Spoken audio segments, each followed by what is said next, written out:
আধুনিক যন্ত্রপাতি না থাকায় বঙ্গোপসাগরে মাছ শিকারে পিছিয়ে পড়ছে পটুয়াখালীর জেলেরা। ফলে প্রতিনিয়ত লোকসান গুনতে হচ্ছে মৎস্যজীবীদের।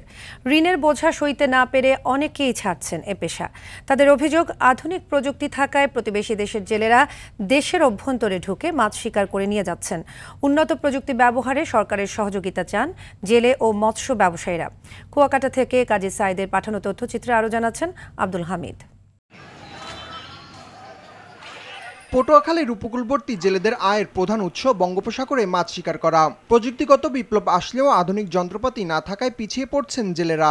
সামুদ্রিক সম্পদকে ব্যবহার করে দেশে সুনীল অর্থনীতির অপার সম্ভাবনা থাকলেও তা কাজে লাগানোর কোনো উদ্যোগ নেই সরকারের। বাংলাদেশের জেলেদের ভাগ্য না ফিরলেও আধুনিক প্রযুক্তি কাজে লাগিয়ে লাভবান হচ্ছে প্রতিবেশী দেশের মৎস্যজীবীরা।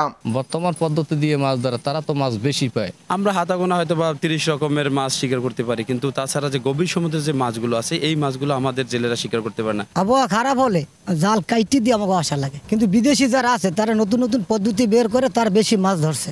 ওরা যদি 4 লাখ 5 লাখ 10 লাখ টাকার মাছ ধরে, আমরা ধরি 50,000 1 লাখ। সরকার যদি এটা কিছু করতো, যে আমরা আধুনিক মেশিনের জন্য একটা পদ্ধতি নিত, তাহলে আমরা ছেলেপান নিয়ে খাইলে কিছু বাইচে টেচে থাকতে পারতাম। ভারত ও মিয়ানমারের আধুনিক প্রযুক্তি সম্পন্ন নৌযানগুলোর কাছে অসহায় হয়ে পড়ছে দেশীয় মৎস্য ব্যবসায়ীরাও। সম্ভাবনা থাকলেও অপরিকল্পিতভাবে প্রযুক্তি ব্যবহারে সতর্কতা অবলম্বন করা প্রয়োজন বলছেন এই কর্মকর্তা। আমরা দায়িত্বশীলতার মাধ্যমে আমাদের সমুদ্র থেকে মাছ আহরণ করব, যাতে অত্যাধিক মাছ আহরণের ফলে আমাদের সমুদ্র মাছ শূন্য না হয়ে যায়। সরকার ইতিমধ্যে টুনা জাতীয় মাছ ধরার জন্য একটি প্রকল্প গ্রহণ করেছে। আমরা আশা করছি যে সরকার আরও অনেক এরকম প্রকল্প গ্রহণ করবে। গবেষণা বলছে বর্তমানে বাণিজ্যিকভাবে 35 থেকে 40 প্রজাতির প্রায় 7 লাখ টন মাছ শিকার হলেও উন্নত প্রযুক্তির মাধ্যমে 80 লাখ টন মাছ শিকার সম্ভব। দ্রুত এই বিষয়ে ব্যবস্থা নিতে সরকারের প্রতি আহ্বান জানিয়েছেন সংশ্লিষ্টরা। আব্দুল হামিদ, RTV।